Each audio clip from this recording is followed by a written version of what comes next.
You're listening to the Sonny Brown Breakdown. Now, it is time to break it down.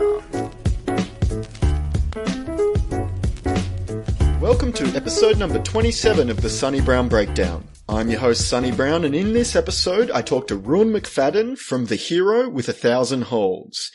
The Hero with 1,000 Holds is a podcast and a project that Ruadhán takes a look at the culture and practice of folk wrestling styles around the world. So one of the most notable things you may have found online of his is a world map that lists all the different folk style wrestling styles that you can find around in the different countries.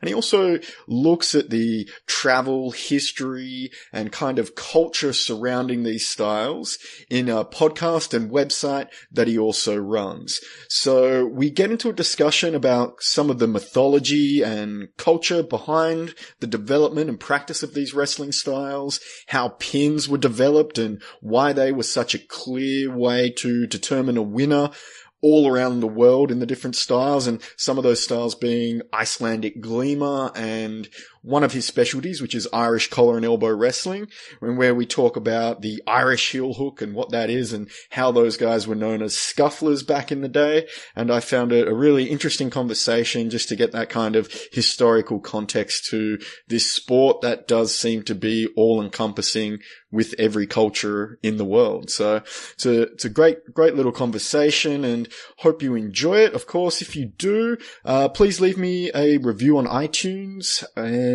if you have any feedback to send through, you can send it through to sonnybrown@gmail.com. I'll take any questions there. And also I'm pretty active on Instagram, which is at Sonny Brown Breakdown. And without further ado, let's go to the podcast. Ruadhán, how are you today, sir? Not bad.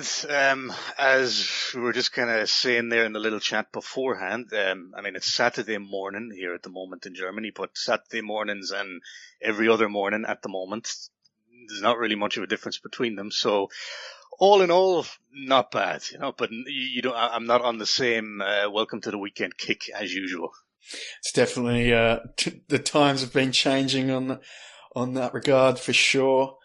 So you run a podcast and website, The Hero of 1,000 Holds, and I came across your work initially when you were producing a map of all the folk style wrestling styles around the world, and I was fascinated by what you were putting together. And you've since then expanded. You have a variety of maps, tracing the roots of Sambo, Jiu-Jitsu, Maeda's travels. And I'm just wondering, what was your background in martial arts or grappling that led you into that interest? And, how did that kind of start off for you? Okay, well, the Folkstyle map is literally the very first thing that I put out to do with the whole concept of folk wrestling in general. So my own martial arts background, now I started boxing initially, like way back 17, 18 years ago when I was in college in Ireland. And boxing was kind of the be all and end all for me for a few years. Like I thought, like, that's it. Boxers are the toughest guys on the planet. All of this like fancy grappling shit would never work. Someone shoots in on you, you just catch them with an uppercut. That's it. And at some point I realized there was a little grappling group on the college campus, like real kind of grassroots thing. I think it was an offshoot at the Taekwondo club, and they just kind of got together and tried stuff out from Matt Thornton VHS tapes and so on. So I went along, I tried it out for, I think, maximum 3 classes. Hated it. Like, I thought, this is the stupidest shit that I've ever seen. I'm going back boxing. And then bit by bit, older and wiser and less inclined to get punched in the face on a regular basis. In 2010, I decided to go back and give BJJ another shot. And I cannot remember exactly what prompted me to go and do it. I just, maybe I was bored. I was just looking for something a little bit different that wasn't, going to the gym or throwing kettlebells around. And I said, okay, well, listen, let's just go and give this another shot. And then, again, maybe a little bit older, a little bit wiser, a little bit less inclined to get cracked in the head. Then it started clicking, this grappling thing. And from there, I've never looked back. So I've trained BJJ since 2010. I did a little bit of amateur MMA around that.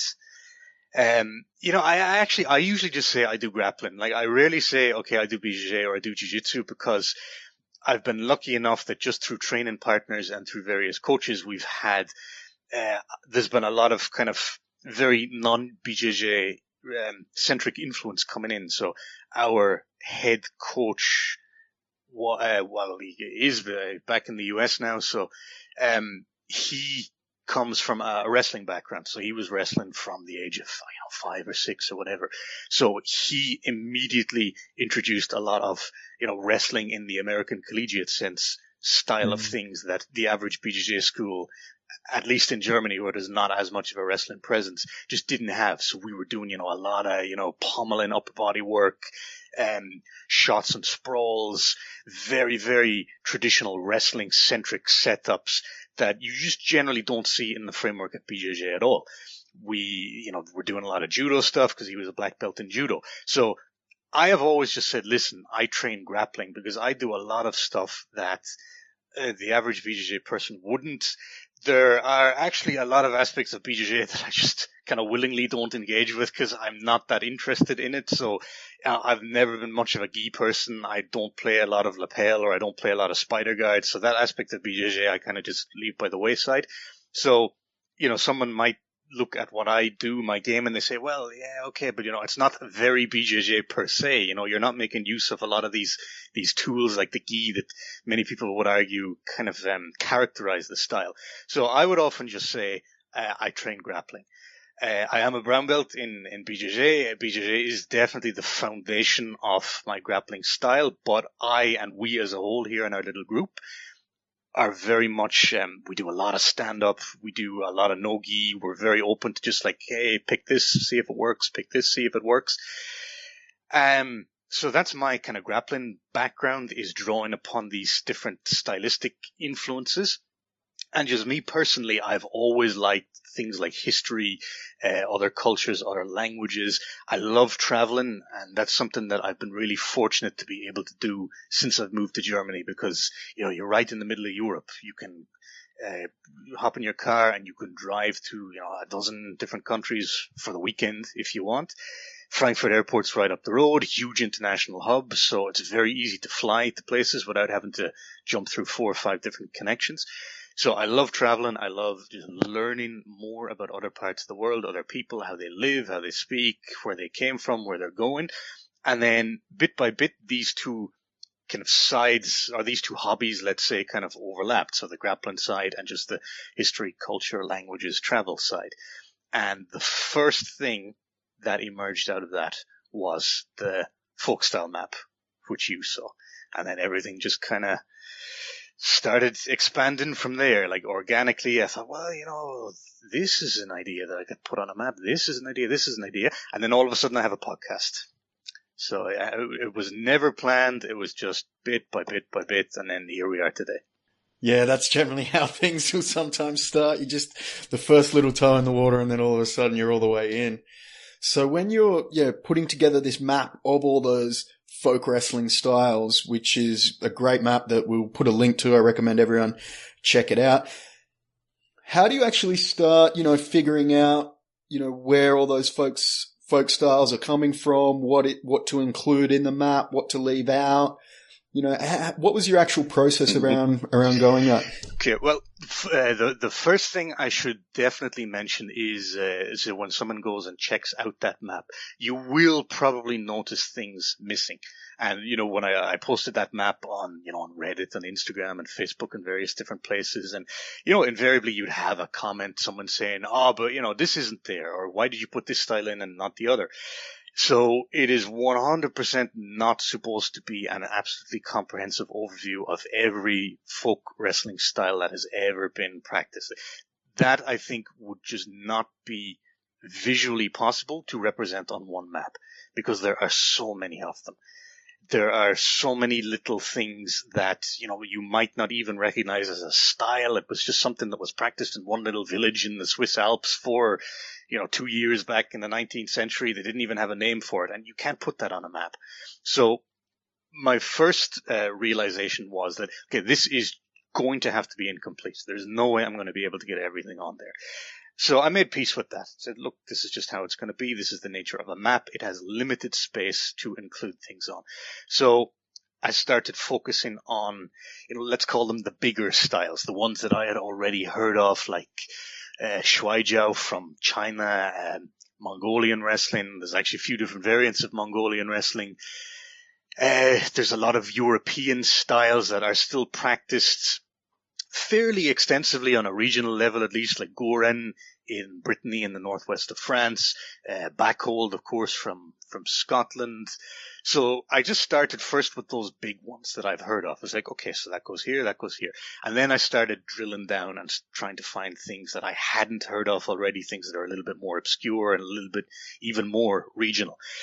So honestly, a great first step in terms of getting that high-level overview was there's a Wikipedia page just called Folk Wrestling.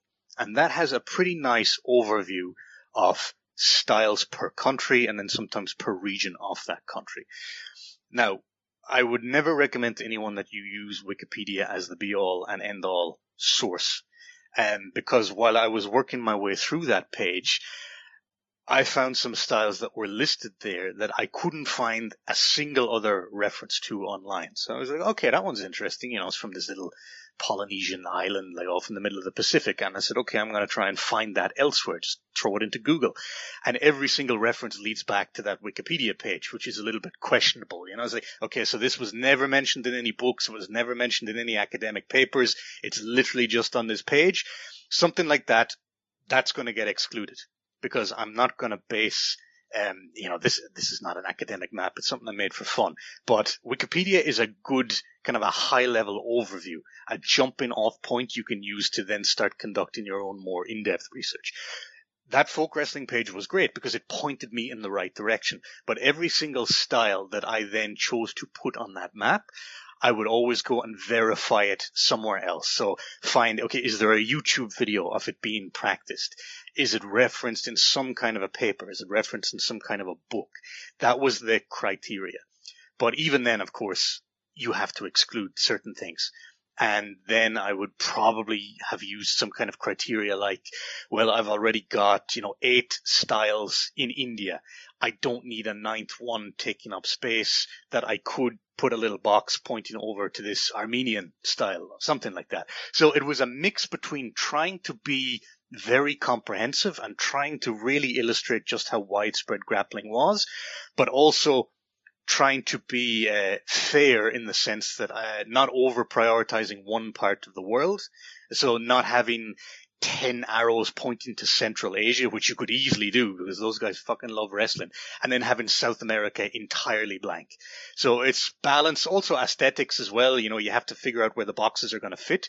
So yeah, it was a mix of being comprehensive, being fair, like ensuring that various different parts of the world were represented, and just aesthetics as well, making sure it doesn't look like shit.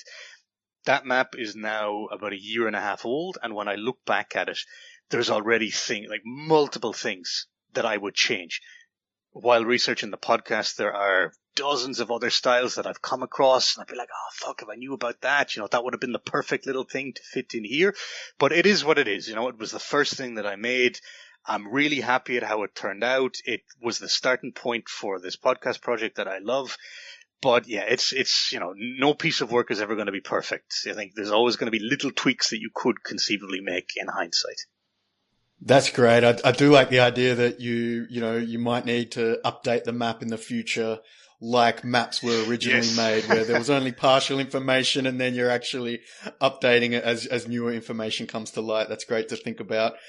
And when you're working through, what to include and what to exclude, and you're looking maybe between some similarities and differences between the wrestling styles, what did you find were, the similarities between all styles, possibly that could explain why a folk style wrestling map of the world is even possible to make? That there's, so many different styles all out there. There are so many different styles out there, but from an actual stylistic point of view, if we want to get down to just the pure nitty-gritty of the technique, they are all incredibly similar. I would say, 95% similar. So one kind of analogy I often use in the podcast is that if you take someone from Mongolia and you take someone from Bolivia and you put them in a room together and tell them to have a conversation, it's not going to work. But if you put them in a room together and you tell them to wrestle, they will be able to figure that out very quickly, because this guy who has grown up on the steppes of Mongolia doing his wrestling style versus someone who's grown up in the mountains of Bolivia doing his wrestling style, it's like, a Spanish speaker meeting a Portuguese speaker. You'll be able to, it's like, okay, that word looks a little bit familiar. I think I know what you're saying. Let's meet somewhere in the middle. So grappling is universal. It is something that we as people have most likely done since before we were actually people. I mean, you see it even amongst great apes like gorillas, this kind of mock combat where they'll be arm dragging each other and collar tying each other, and guaranteed we were doing that around the earliest campfires as well. And in terms of the human body and the laws of physics, there are only a certain number of ways that you can grab someone and you can manipulate them, either to throw them to the ground or to pin them on the ground or to apply some kind of a submission hold. There is an inbuilt physiological barrier as to how unique you can be in that regard. So what you see stylistically from Mongolia to Japan to Bolivia to Ireland is essentially all the same techniques. So when I started releasing those collar and elbow videos, either the little technique videos or the matches, you'd have people on YouTube saying, it's like, that's just judo. Like, that's just Irish judo. Look, that's an uchimata. Look, that's a haragoshi. And it's like, yes, it is an uchimata in the context of judo, but you will see that exact same technique done in Breton Goran and in Swiss Schwingen.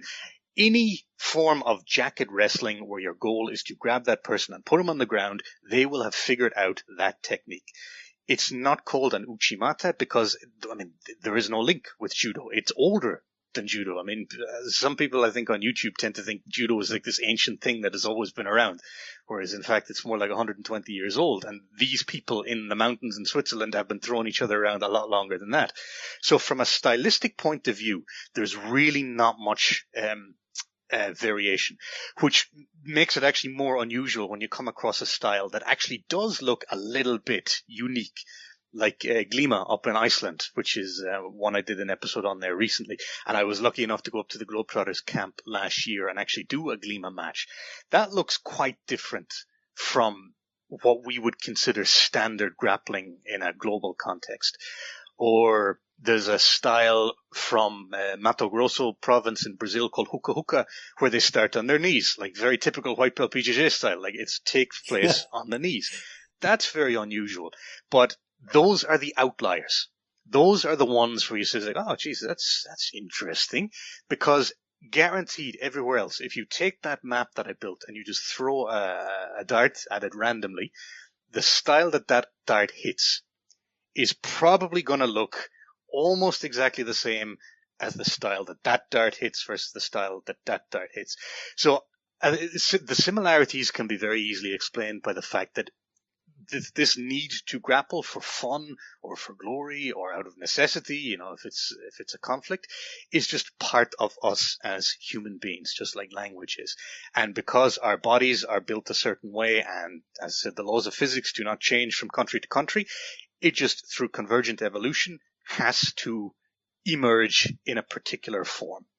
It's part of us, and it tends to look very similar, whether you are Mongolian, Bolivian, Irish, Australian, Russian, whatever.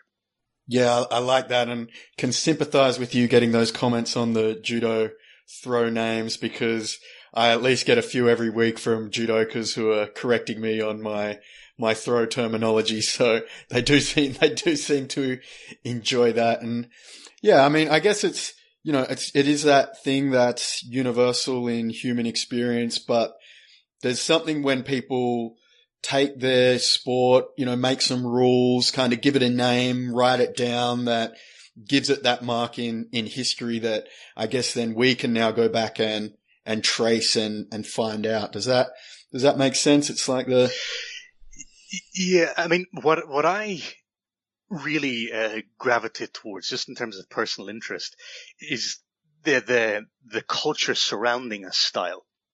Because if I was to go in and look at let's say Icelandic Glima or Mongolian wrestling or collar and elbow, and I just focused on the style itself, so literally this is how you grab someone, this is how you get them on the ground, that episode would be 15 minutes long, and it would be probably exactly the same as the previous episode and the one before that.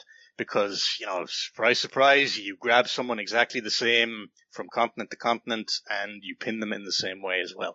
So what I really look at is not that purely stylistic aspect of a grappling style or discipline. It's the surrounding culture. So why did it take this particular form in this particular country? Why do they do this kind of warm-up dance beforehand? Why do they play this type of music in the background while they're wrestling? Why does a technique have that name in that country? Is it a reference to some old folktale? Is it a reference to some aspect of daily life? Like maybe it's a reference to farm work. Maybe it's a reference to a type of animal that's considered very sacred or very scary in local culture. So stylistically, they look very similar, but that's too reductive from my point of view. It doesn't do a style justice, or it doesn't do any cultural tradition justice, because, you could say the same about dance or song or poetry. It's like, yeah, they're just putting words together that rhyme. It's like, no, poetry from this part of the world was inspired and was informed and grew out of this very unique combination of history and language and religion and wars and other forms of conflict. So these people are the way they are because of this countless kind of facades of, or countless facets, that make up them and make them unique from, country B, country C, and country D, and their styles accordingly. So I am hugely interested in everything surrounding collar and elbow, or surrounding Mongolian wrestling, or surrounding Glima. So why did Glima evolve the way it did in Iceland specifically, as opposed to how Mongolian wrestling evolved on the steppes outside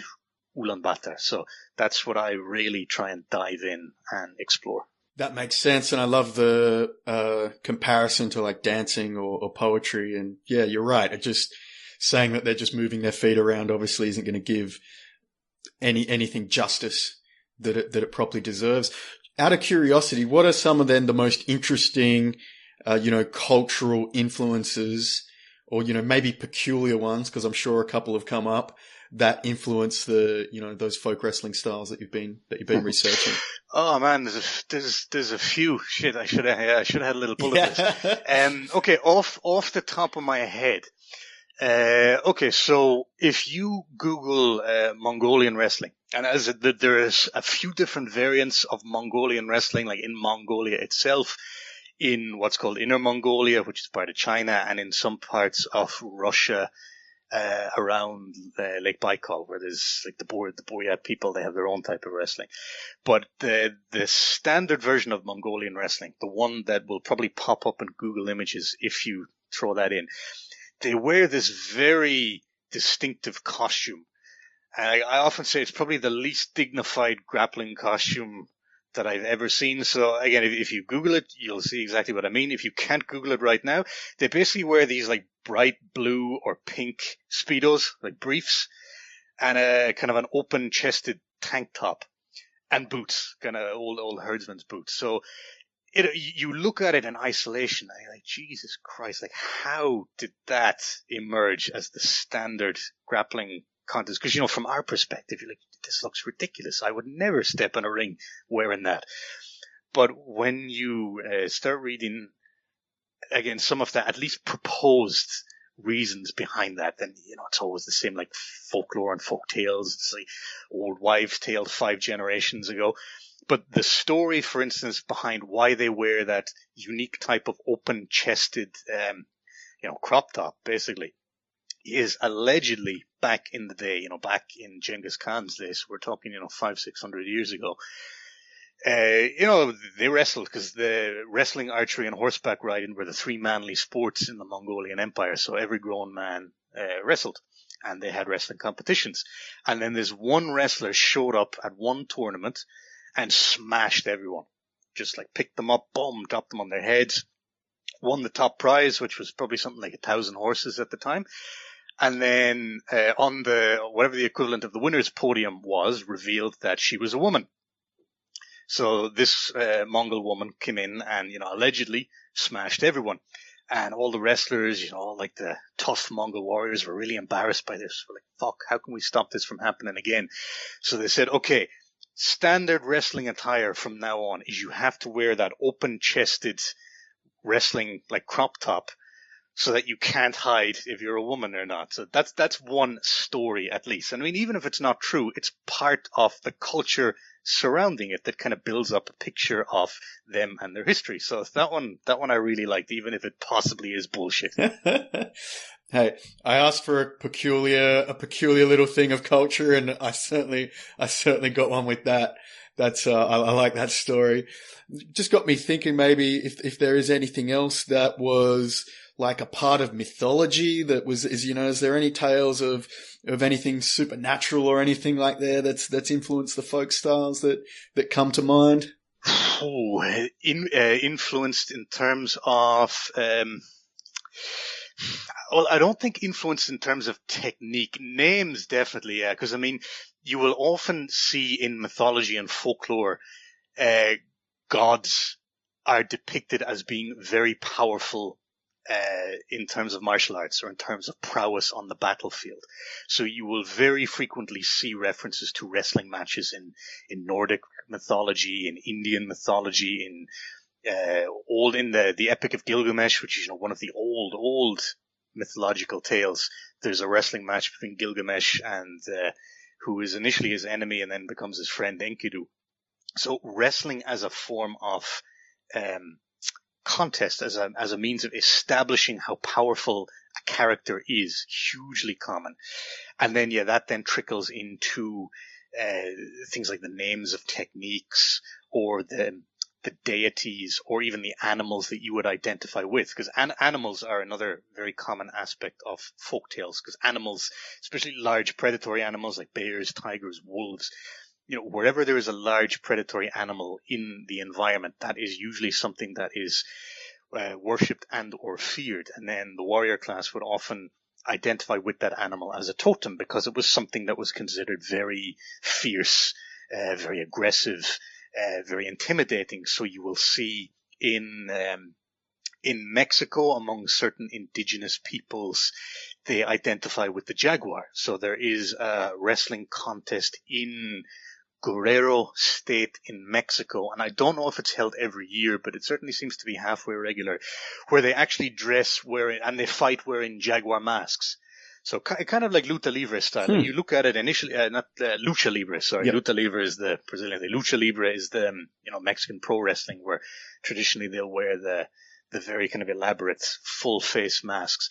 So if you look at a picture of this wrestling contest from Guerrero state, you might think, that's just like an amateur, lucha libre match, whereas it's not. It's a full on serious grappling contest, but they will wear the jaguar masks, and that's an aspect of their folklore that has just transitioned into the wrestling style, because you want to be like the biggest guy, the toughest guy, the fiercest guy, the most intimidating guy, so you literally assume the mantle of this large predatory animal. So the local folklore and beliefs 100% do trickle into their wrestling styles.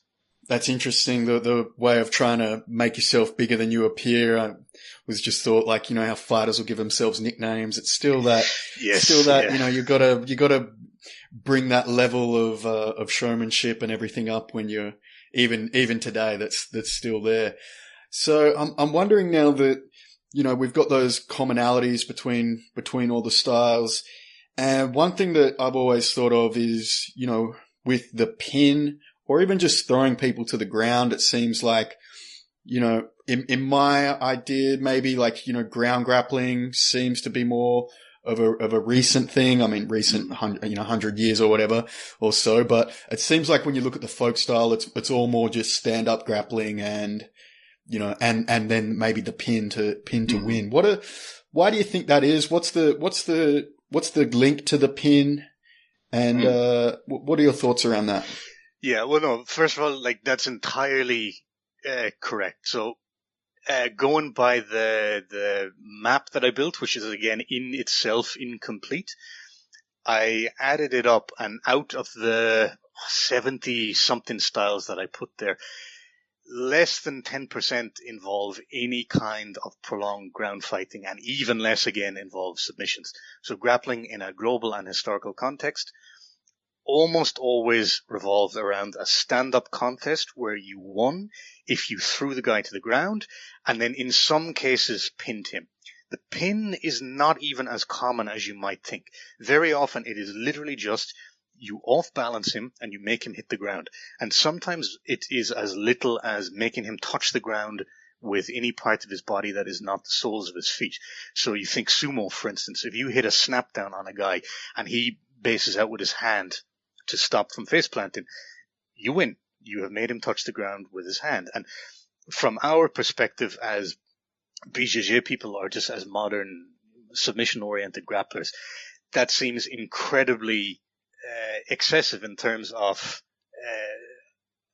stopping a fight. You're like, come on, I just made him touch the ground. It's like, we haven't even started yet. Come on.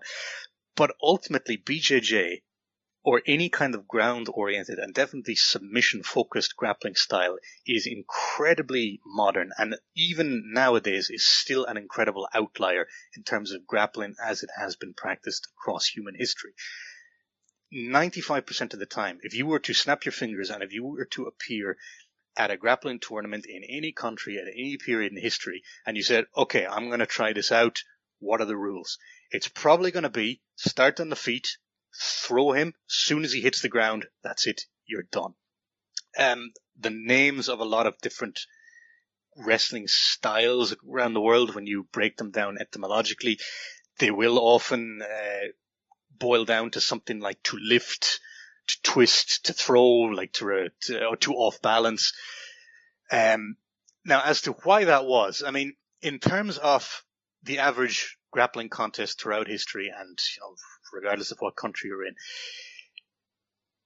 you wanted to avoid injuring each other as much as possible. So if you were having some kind of a recreational village tournament, for instance, you don't want to fuck the guy up for weeks, if not months at a time, because he has to get up the next day and he has to go farm his fields, he has to go build a wall, he has to go bake some bread, whatever his profession was. Like, you don't want to be there like cranking on his shoulder so that he can't work and support his family.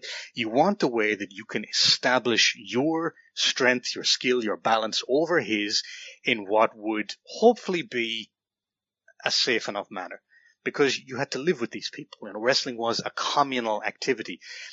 In most cases, it wasn't, we're going to war with this neighboring village and we want to maim them, we want to cripple them so that they don't fuck with us next year. It was a communal activity. It was done on feast days. It was done on religious holidays. So you lock up, you off-balance the guy, you make him hit the ground. That's it. You've won. You have established yourself as the superior man or woman. And that's it.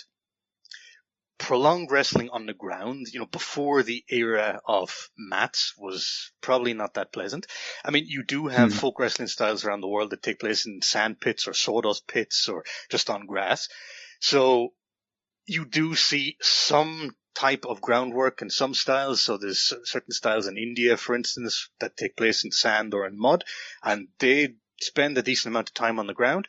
But in the majority of cases, you hit that throw, you establish yourself as the winner, other guy picks himself up, you shake hands, that's it.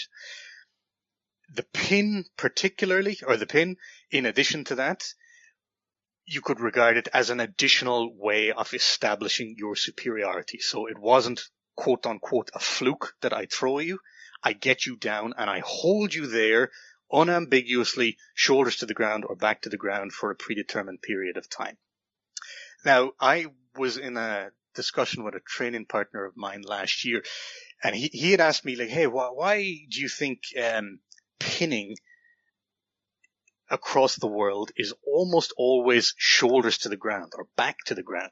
Because coming from our БჯJ perspective, it's always better to get someone face down and you get on their back so that you can start working your chokes, or if it's an MMA context, you can start working your ground and pound. You want to get to the back. You don't want them to hold their back to the ground. That's side control, that's mount. It's okay. It is a very dominant position, but the back is traditionally the top of the mountain. That's the peak that you're trying to reach. So one training partner of mine said, well, why when you're pinning someone, are you encouraged to pin them shoulders down, where they can still use their hands to defend, where they can still see you, where, if it was a battlefield situation where you have if they had a knife, like they could still attack upwards? Why do we not pin people chest down? Long story short, I don't know. All I can say is that in the vast, vast majority of wrestling styles around the world where the pin is a factor, it is always shoulders down and back down. My theory is that that's simply easier to judge in a sporting context. Shoulders down is much more unambiguous than chest down. Like, how do you judge chest down? Like, if he still has his elbows in under him, does that count? If he manages to elevate him slightly in this kind of weird push-up position, does that count? Do you have to have his hands behind his back? I think there would be much more variables involved in calling what would be a chest down pin, whereas 2 shoulders to the ground is pretty clear. You can't really argue against that. So that would be my theory anyway, is that when grappling started becoming more sportified, shoulders down is just so much easier to see. So the pin is also a factor. I think just this additional element of control, of establishing your superiority without cranking on things that could then impact your opponent, possibly even your friend's ability to make a livelihood afterwards. And then, this kind of submission-oriented groundwork, that is very new. That is really, I would say, just over 100 years old. Judo is the first style that I can think of that really committed to a scientific study of submissions on the ground, and that is, again, late 19th century, early 20th century. And a lot of BJJ people find this really surprising because BJJ and MMA becomes their only the lens through which they look at grappling. And then when they see something that falls outside of that, they think that's the outlier. Whereas in fact, no, we are the specialty within a specialty within a specialty. That's not only do we not really give a shit about takedowns to the extent that, many BJJ matches begin by sitting down, which the vast majority of grapplers throughout history would just find crazy. What the fuck is wrong with you? You appear to have fallen over. Stand up. So not only, we disregard the takedown to that extent, we don't even use pins. We focus on this thing within a thing within a thing that just didn't really exist anywhere else up until about 100 years ago. So we are the outlier. That's something that I really try and hammer home to BJJ people. We are the weird ones, not these guys in Mongolia wearing the crop tops. That's great. So, I mean, part of that, my interest in the history is definitely being spurred on when I started reading about catch wrestling and was interested to find out that, there was a submission grappling side that, was originating in England. And I guess to bring it back to some of the cultural things that you mentioned there, maybe before we go into the catch wrestling side of things, is just, I guess even with catch wrestling, there is that history with the miners and, people looking for entertainment and something to bet on. And that was, spurring that development. And I think possibly, they didn't mind going wrestling on the ground because that was, they were poor and it wasn't seen as, to them, not as bad as it was before. Maybe what are some of the other interesting cultural factors in other grappling styles that have influenced? Is it always just sport to see who's the toughest, to see who's the best, or is there more to it in different places? Generally, yes. And the average grappling contest that has taken place throughout history and in various different cultures is overwhelmingly going to have been for recreation or for sport. It is, let's say a feast day, a religious holiday, some kind of a local tournament. It is 2 people competing within the context of rules and probably with spectators. of course, grappling did take place on the battlefield. But these styles that I have mapped and that I look at are overwhelmingly something social. It is done for fun, it is done for glory, or it is done for a prize. Like, maybe you would even get money. Traditionally, you would often get an animal. So even in some folk styles today in Brittany and in Georgia, you get a sheep or a ram. I think in some places in Central Asia as well, Tatar belt wrestling, in small villages to this day, you would still get a sheep, like the overall winner, because that was a serious prize to walk away with back in the day. That'd feed your family for a while. I think in some of the bigger cities, they've replaced it with a car, some old Soviet Lada or something like that. But grappling as a whole is generally a social activity. And what I found interesting is I was reading a book a few months ago called Combat Sports in the Ancient World. And I can't see the name of the author from here. I think it's Michael Coe, but I can find that for you and send it to you afterwards. And what he looks at is combat sports. So boxing, wrestling, and pancration in the context of ancient Greece and Rome. He touches a little bit on ancient Egypt as well, but it's mainly like, the classical world, as we call it, Greece and Rome. And what I found interesting is that he proposes that the Greeks and the Romans, I think it was particularly the Greeks, actually didn't see combat sports as a good way to prepare for warfare at all. Which, and that's something that's definitely an assumption that I had, is that, well, of course, you want to be able to deal with someone as a soldier. If you lose your sword, if you lose your spear, you got to be able to get up close, clinch with them, throw them to the ground, stab them, get your sword back, get back on horse, whatever. So I always assumed that grappling had this side benefit of improving your skills on the battlefield, which I'm sure it did, in that very kind of restricted context. But in this book, and again, I think his name is Coe, proposes that the Greeks weren't really of that opinion at all. They said, well, no, listen, okay, if you want to get tough and if you want to get fit, then go train boxing, go train wrestling, go train pancration.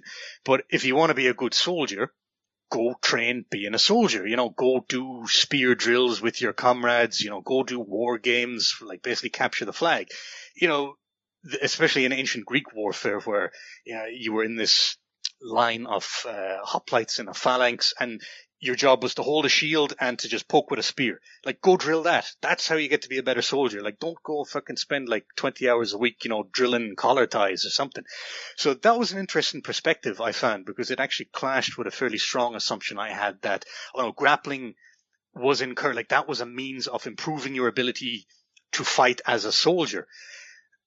Again, I'm sure it did. If you were on the battlefield, if you lost your spear, if you lost your shield, and you had someone there in front of you that you had to deal with, if you're a strong wrestler, that's only going to help you. But in general, grappling amongst people between villages was a social contest. Culturally, you see then how aspects of the surrounding society influence how that contest was fought. So Glima, which I looked at in the last episode, which is from Iceland. Icelandic society in the early days was it was a fairly violent place. It was a bunch of settlers from Norway just fighting over this patch of land and that patch of land, and it was a very honor-driven, family-oriented place. So kind of like the stories you hear coming out of Dagestan and Albania and places like that nowadays. Like, if you wrong a person or if you kill a person, 20 of his brothers are going to show up at your door the next day with spears and swords, and you're going to be kind of fucked. So it was a very violent place. And, over the decades and over the centuries, that just by necessity had to change, because you can't build a society like that. And the grappling contests changed as a result. So Glima is a very, very friendly form of grappling. It's belt wrestling, so technically it's a harness, like a bungee jumping harness, but I would call it belt wrestling. You get a grip on each other's belt, and you do this very kind of civilized, almost like a ballroom dance, kind of a circle around each other. So you're not there just like wrenching each other left and right and trying to suplex each other through the ground. It is literally like a dance, like in and out, left, right, circle, circle. And it's a very, very controlled form of lifting and throwing. So if you lift someone in Glima, you have to throw them in a way that you don't fall on top of them. You have to stay standing afterwards. If you fall, if you lose control of yourself and if you fall on them, it doesn't count. And you have to stand back up and do it again.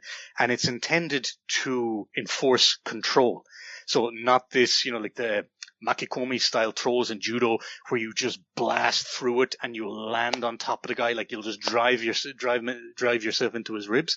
You don't do that in Glima. And in fact, if you do that in Glima, you're probably going to get DQ'd, and certainly your throw won't even count.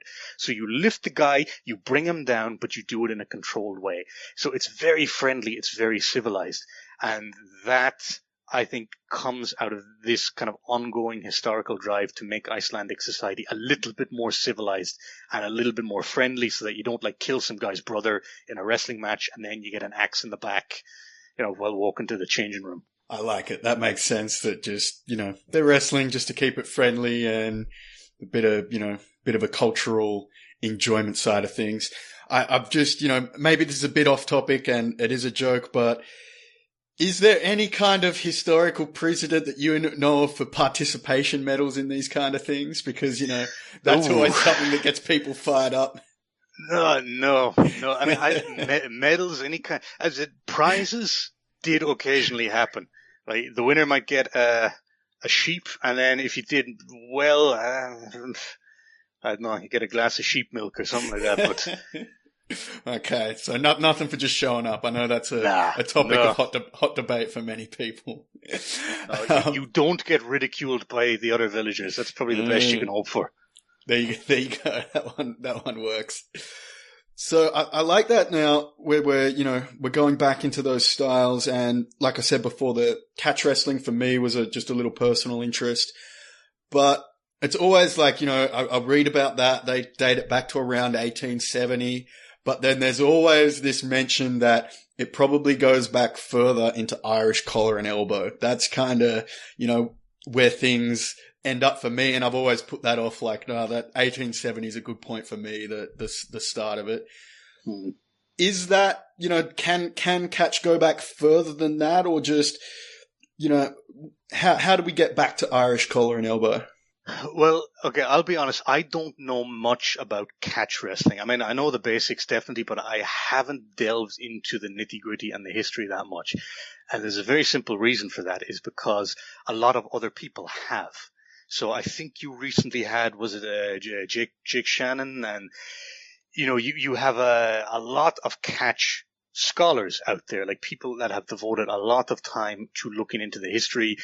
There was a book I saw popping up on my Amazon suggestions recently, I think even written by a Russian guy, or he had a Russian name at least. So a lot of people have looked into it.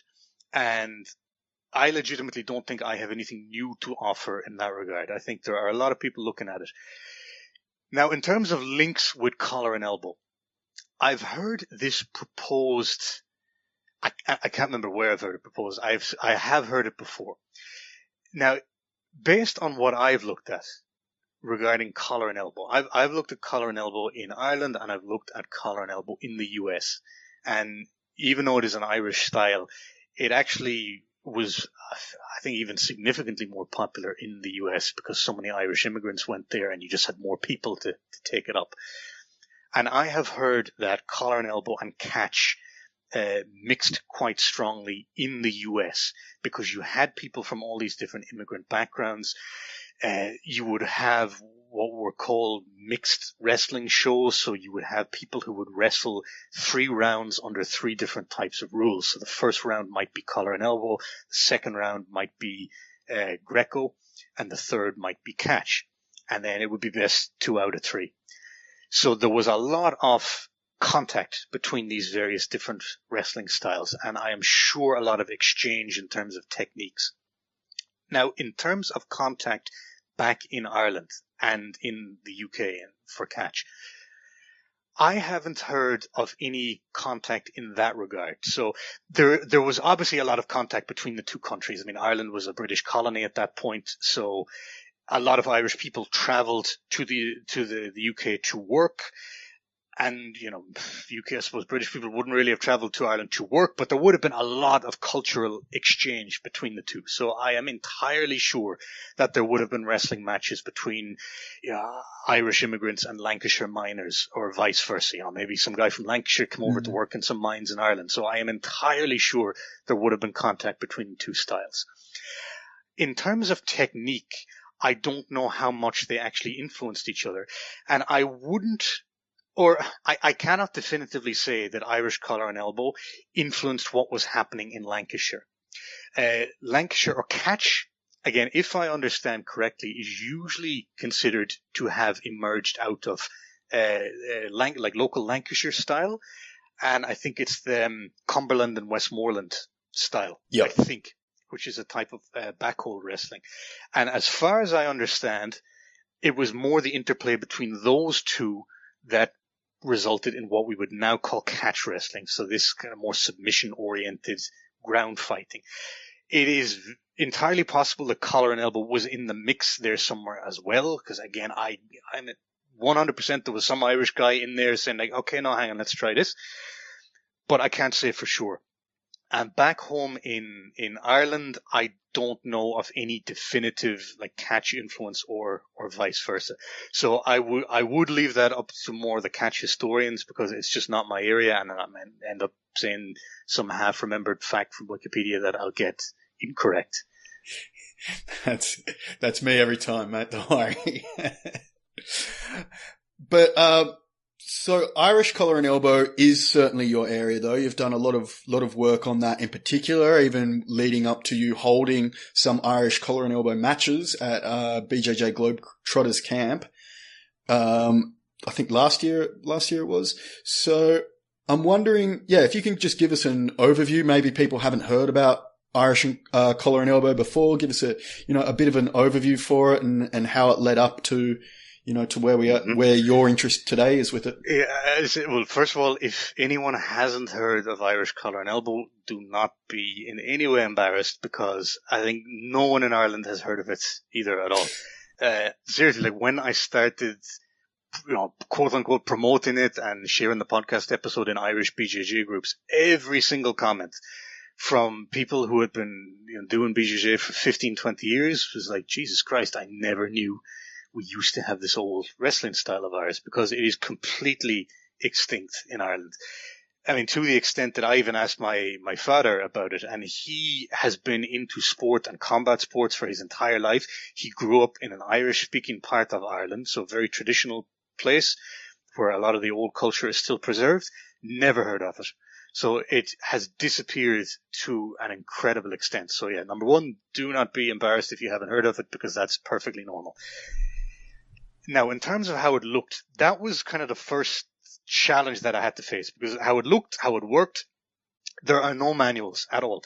There are, if you're trying to trace the history of things like catch and Greco-Roman, there are old manuals. There are like the Farmer Burns manual and, Ed Strangler Lewis and so on. So, even back early 20th century, maybe even late 19th century, you had wrestling manuals. I think, actually, I found a book by a guy called Walter Armstrong from the 19th century, and he was writing about the English wrestling styles. There is nothing like that on collar and elbow that I have been able to find, at least. So there is no technical material out there. There are a few illustrations that I have found in old books and in old newspaper articles. And even they are not massively helpful, because sometimes they clash with the description of the style in the accompanying newspaper article. So the article, like the journalist will have described it saying they took the grip this way, and then the illustration will show it another way. Usually when something like that happens, I'll go with how the journalist described it, because I'll often assume that these illustrations were made like after the fact by some guy who didn't actually see the match, and he was like, okay, collar and elbow, one hand on the collar, one hand on the elbow, and he'll draw it this kind of backwards way that doesn't really correspond with the first-hand account. So there are a few illustrations, sometimes I think not even that accurate. The biggest help for me was reading the first-hand accounts of bouts from the 19th century in American newspapers, because there's a great online archive. I think it's even just called newspapers.com, which has a huge range of newspapers from all throughout late 18th up to the early 20th century from all over the US. Collar and elbow was extremely popular, so you put that in as a search term and you get hundreds of accounts of matches between minors or between some of the famous guys that were competing for the collar and elbow championship of the US. And you read enough of those, and then there are enough common elements described that the big picture starts emerging. So, number one, it was a jacket wrestling style. And this is something that some people often find surprising, because there is a position in pro wrestling called the collar and elbow tie-up, which is basically a single collar tie. Like, it's kind of like a slightly theatrical single collar tie, you know, with the elbows flared out so that you can talk to each other and that you can throw these like the Hulk Hogan punches to the face. But that's the collar and elbow tie-up. And that's what people, just based on the name, assume the collar and elbow looked like. It's like you get a single collar tie and you just move each other around. And again, maybe it's possible that some matches took place like that if you didn't have a jacket. But every single account that you read, first-hand account from old 19th century matches, involved the jacket. That was an absolute criteria, to the extent that in these mixed wrestling matches where people would fight 3 rounds under 3 different rule sets, they would specifically put a jacket on for the collar and elbow round. So you needed a jacket or a tough shirt that wouldn't rip. Then you would take your right hand, you'd put it on the collar, you'd get a grip, and your left hand, you'd grip the elbow. And then your opponent would do the same to you. So it's very much the traditional, just old-style judo grips, called Aiotsu, I think is right on right. Right hand on the collar, left hand on the sleeve. And then from there, you kept those grips. You could use your arms to manipulate the upper body, move them around. But it was a very, very leg-centric style. And I've got a Word document somewhere full of quotes that I've pulled from these newspaper articles, and I've got multiple pages where they all of these journalists, they refer to just how much leg work was involved. So there was constant, just like testing each other's balance, like little foot sweeps, trips, like trying to kazushi the guy, basically, like moving him with the upper body, like tapping him with the toe. And it was entirely, or not entirely, but overwhelmingly a lower body style. You would move them around with your grips. You could, of course, throw them if the opportunity arose, if you could keep those grips on the jacket. But it was all sweeps, trips, kicks, blocks. You were working your legs constantly, to the extent that they would call it like foot sparring was a term that I've heard used to describe a collar and elbow match. No actual technical manuals out there. But that is where the class at the Globetrotters camp and the bouts at the Globetrotters camp came in useful. Because the best way to try and reconstruct how one of those matches would have looked is you get 2 people, you tell them, okay, you take these grips, focus on using your legs if possible, now try and take them down. And like I said earlier, there are only so many ways you can do that. There was no secret Irish ninja knowledge that, you know, some family was doing up in the mountains, and that's it, it's lost forever. If you want to take someone down while having this grip on a jacket, while using your legs, there are inherently a limited amount of ways you can do that, and common strategies that will emerge as a result. So I then had a room full of people taking this grip and trying to do exactly that. And I was there basically observing. I was like, okay, that's interesting. I hadn't thought about that. That's how I'm trying to rebuild it. Even though it's not, you know, I cannot definitively turn around and say, oh yeah, that is exactly how it looked back in the day. It is highly likely how it would have looked in the day, because that is the framework under which you had to grapple. And within that framework, you can only do a certain number of things. Time will tell, I guess. Mainly my priority at the moment is just making people aware that it existed and encouraging them to play around with it themselves and send me their ideas. Say, hey, listen, I held a little mini tournament in my club and one guy had a lot of success with this setup and this foot sweep. Maybe you can consider that. So it's a kind of a crowdsourcing effort. That makes a lot of sense to me. I was wondering on that. And first of all, I should say that Secret Irish Ninja Knowledge would be a great name for an instructional DVD if you're thinking of if Bernardo Faria happens to be listening. It's perfect, sells itself. But that is interesting because I was wondering, why go through the hassle of putting on, the competition? Why not just research it for history's sake? But you're kind of saying that, if I can put the rule set in place and the style in place, then the specifics of it will actually kind of emerge through the practice of the sport again. Those things that you wouldn't have known. As long as we put the rules in place and let people go at it, then that old style should just naturally appear again. Is that kind of what you... Essentially, yeah. So, when I was teaching the class last year, in the podcast, I very frequently compare grappling to language because those are two things that just naturally emerge. Wherever you have groups of people, they'll find a way to communicate with each other and they will find a way to grapple with each other. Now, if I was trying to reconstruct an old dead language with no manuals whatsoever, that would be an impossible task because you cannot guess how this group of people, let's say 250 years ago, spoke when you have absolutely no written record of that language. I can put two people in a room to each other. Again, going back to the earlier example of a Mongolian and a Bolivian, I'm going to put them in the room together. They will find a way to communicate over the course of weeks or months or years. They will come up with some kind of a halfway point pidgin language, but they will never coincidentally recreate ancient Egyptian or ancient Hittite. It's not going to work like that. They will have something there to be able to convey their feelings, but they will never ever be able to recreate this unique language that existed 3,000 years ago. Grappling is more limited, though. There are only a certain number of ways you can take someone down. Now, of course, the sounds that we can produce with our voice are also limited, but the ways you can combine those sounds and the various different grammatical rules you can come up with are, I would say, almost infinite, to the extent that no two languages are going to be exactly the same. 95% of these grappling styles on this map are the same. You see uchimatas everywhere. You see haragoshis everywhere. You see double leg takedowns everywhere. Process of elimination, we will just settle on the most efficient way to grab this other human being to get them on the ground. So if I impose a framework and say, you have to wear a jacket, you have to take this fixed grip, focus on your legs, now try and get each other down.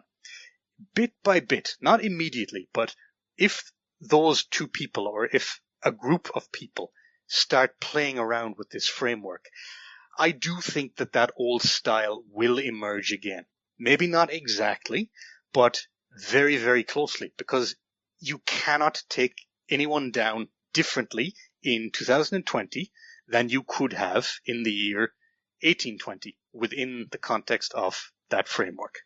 That makes sense. That it's just that fundamental human nature of it. And a couple of moves specific to Irish collar and elbow, or at least maybe in name that you've done some looking into, was the flying mare and heel hooks. Which heel hooks are not what we commonly think of today, right? Yes, but I wonder if you can give us an insight into those. Yeah. So the flying mare, that's something that you would often see in those old newspaper articles as well. Disclaimer, it's not exclusive to collar and elbow. We didn't invent that.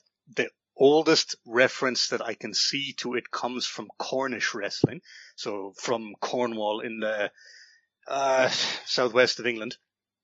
And what a flying mare is any throw that caused your opponent's feet to go flying up over his head. So, a fairly high impact dynamic throw. That was called a flying mare. The first attempt that I read to equate that with a modern throw was ippon seonagi. That was on the Wikipedia page for collar and elbow at the time, which I've since completely rewritten because I found that old page was just riddled with errors. So I sat down over the course of a few days and I rewrote the thing entirely. On that old page, they had said, the flying mare is ippon seonagi, Which initially seems, oh, yeah, okay, that makes sense. Like, you can send someone's feet flying up over their head with an Ippon Seoinage. But then when you think about it, you're like, no, hang on, where are my hands during an Ippon Seoinage? It's like I'm grabbing the guy's arm. I wouldn't have been allowed to do that in collar and elbow because that would have meant I released my fixed grips.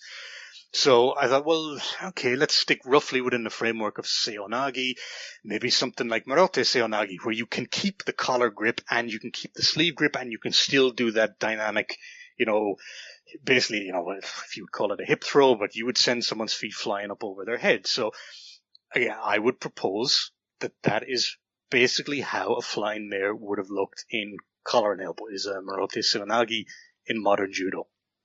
The heel hook thing, yeah, that's another one. That is something that causes confusion when you're trying to read old sources about grappling, is that often the terminology has changed. So you'll see things, even armbar. I know in wrestling still nowadays they'll use armbar to mean something different. Heel hook as well. I saw heel hooks mentioned in old references to collar and elbow matches. I was like, what the fuck is it? There was, by all accounts, no submissions in this style at all. It was like, how were they heel hooking each other? And yeah, what they mean is you took your foot and you hooked your opponent's foot with your heel. So it's a little back trip like kosotogake in judo.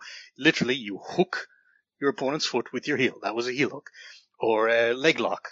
You would lock your opponent's leg in place. So you'd almost kind of stand on his foot, or you'd block his foot with your foot and you'd pull him over that. So his leg would be locked in place. That was a leg lock. So yeah, going back to like the Irish ninja knowledge thing, I was thinking I could market an instructional like, Irish heel hooks or Celtic leg locks, and then, all the Danaher disciples buy it, and then they get, it's like 2 hours of 19th century foot sweeps. I love it. And I guess another interesting thing with Irish collar and elbow that I found is, I guess if people were to buy that, they would be called scufflers, which is what they were called at the time, right? People who practiced Irish and collar and elbow were scufflers. Is that? Exactly, yeah, which I love that as a term. It's so like, gentleman John Sullivan, like Jim Corbett, like mustaches and, proper fisticuff style term for someone who engages in it. So scufflers was the term. Scuffling was how they described the activity. A collar and elbow match would sometimes be called a scuffling bee. Mm-hmm. B as in B-E-E. And I'm not sure where that came from. I suppose related to, like in the Americans, they have this thing like a spelling bee, like a get together where you compete by spelling. So I suppose a bee is a form of competition in that regard. Trippers or kickers were two other terms, but they seem to be much less common. Scufflers and scuffling was the one you'll definitely see more often. I like that. I can get behind the scuffling term making a comeback for sure. It's got that good ring to it, doesn't it? Yep. Well, beautiful. Ruadhán, it's been a great conversation, and I'm just wanting to finish up with one last thing, because we've been talking about, the history, and I'm wondering, how you think things will go into the future in the terms of, a lot of these folk style wrestlings evolved independently because of, isolation and just people being in different parts of the world causing their own rule set and names to evolve. But now we kind of see those borders being closed down as kind of, are we just evolving a single global grappling style more and more? How do you see that playing out? Yeah, I don't think the future will be too kind to many of these old folk styles, unfortunately. And again, going back to the comparison that I often draw between grappling and language, just like many minority languages have taken a serious hit over the past 100 years, and it's predicted that hundreds, if not thousands, of languages will die out over the next 100 years. I'm entirely sure a lot of these grappling styles will as well. Because these small folk styles, just like small minority languages, they are tied to a very, often a very regional, sometimes rural identity. So people are not doing this in big capital cities. And what you often see from a language point of view is that new generations are often slightly embarrassed by this aspect of their heritage. So speaking this little, village language is seen as backwards, parochial, embarrassing. Just move to the city, learn English, learn Spanish, learn Russian. So you see it in France, Breton. There's still a quite strong folk wrestling tradition in Brittany, but the local language Breton is very much not endangered, but compared to the number of speakers it had in the early 20th century, it's taken an incredible hit because young people nowadays just don't learn it. They learn French. Young people in Bolivia probably don't learn their, ancestral indigenous language. They learn Spanish. People in Russia don't learn, maybe Buryat or Yakut or Avar. They just learn Russian. So all of these little regional languages are dying out less and less and less and less because the pull of modernity, of the big city, of the big global language is going to be there instead. And I think grappling the same. So when I was up in Iceland last year, I had a chance to do some Glima, and I pulled the Glima coach aside afterwards. And I just said, hey, listen, let's have a little chat about Glima, your experiences with it, the local scene, and so on. And he said that Glima has never been as low now. Other way around. Glima has never been as low as it is now. They will hold national championships, and you might only have something like 12 people there, and it's always the same 12 people. And it's usually people with a family history of Glima, like their grandfather did it, and it's just part of, something that they like to do to keep up the family tradition. But if you're a young Icelander, and if you are interested in combat sports and grappling, you now have the option of doing БJJ or doing MMA or doing judo. And it's hugely popular there. So, Iceland is a tiny country. It's 300,000 people altogether, most of which live in the capital city. And in Reykjavik, you have 4, possibly 5 MMA gyms, including Mjolnir, which is one of the biggest gyms in the world. So it's hugely popular there. Glima is not, because Glima is seen as this kind of old-fashioned country thing. And the guy I talked to, he said, because it has that image, people are reluctant to engage with it. And it's an image that the media will often perpetuate just for the sake of ratings. Like, some news channel will go to the Glima championships, and instead of focusing on the actual athletes, like the guys who are there, really good shape, they'll turn their camera on, maybe like the fat farmer in the corner who's having trouble like putting shoes on and falling over. Like, they'll turn it into a joke because they think, look, no one's actually interested in this. Let's at least try and have some fun with it. So they'll perpetuate this image of it being backwards and a bit embarrassing. And sure enough, if you're a young Icelander and you're like, I want to learn how to grapple, we do have this old Icelandic wrestling style, but it's kind of ridiculous. Or, that's what I've been led to believe. I'm just going to go to Mjolnir and I'm going to train БJJ with Gunnar Nelson instead. Which is, again, great. Go and do it. They have amazing facilities there. БJJ is amazing. Grappling in general is amazing. But in that way, these small folk styles, I do think, are going to get crowded out bit by bit. And I don't know if we will, at some point, just develop one big global grappling style, because I think there's always going to be different rule sets. Like, even within BJJ, you're going to have, your ADCC rule set and your EBI rule set and your IBJJF rule set. And, in judo, you have IJF judo and freestyle judo. So there's always going to be rule sets, and people with, aspirations for the highest level will always train with that rule set in mind. So this guy's not going to do leg locks. This guy's not going to do takedowns. This guy's never going to train in the gi. So there will always be little pockets and specialities. But those folk styles, I think a lot of them will get crowded out, unfortunately, just like a lot of little languages will. Yeah, I tell you, I didn't expect to get a bit emotional there at the end, thinking about these little folk styles being lost to history, and, you can't help but think if there's something, that we're going to miss from them, but I guess that's certainly the way it is. So that's a fascinating thing to think about, and maybe we could save that for another chat into the future, because there's obviously a lot more to explore there, and a lot more different styles too that you've looked into. So I'd love to have you back on again in the future, and we could chat some more about the folk style. If people want to get in touch with you, what's the best way they can go about doing it? Sure. So you can find me on Facebook, obviously. Like, feel free to add me there. I'm on Instagram. It's instagram.com/1000holes. So that's the podcast account. If you're interested in folk wrestling, that's where all the new discoveries go up. So whenever I'm researching an episode, I'll find a lot of visual things that I can't include in a podcast episode because it's voice only.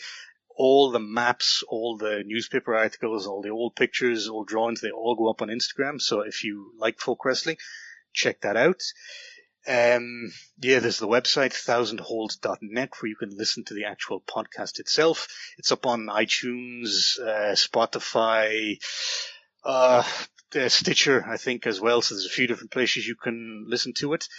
And yeah, like my email contact details are up there too. So yeah, if you have any questions or any discoveries, like if you discovered some old Irish family off in the hills in Tasmania that are still wrestling collar and elbow, let me know. In Tasmania, we just might, mate. Don't worry about that.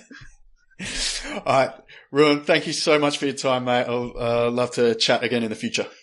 Okay, cool. See you then. You have been listening to the Sonny Brown Breakdown. Until next time, you can visit sonnybrown.net to find out more ways to break it down.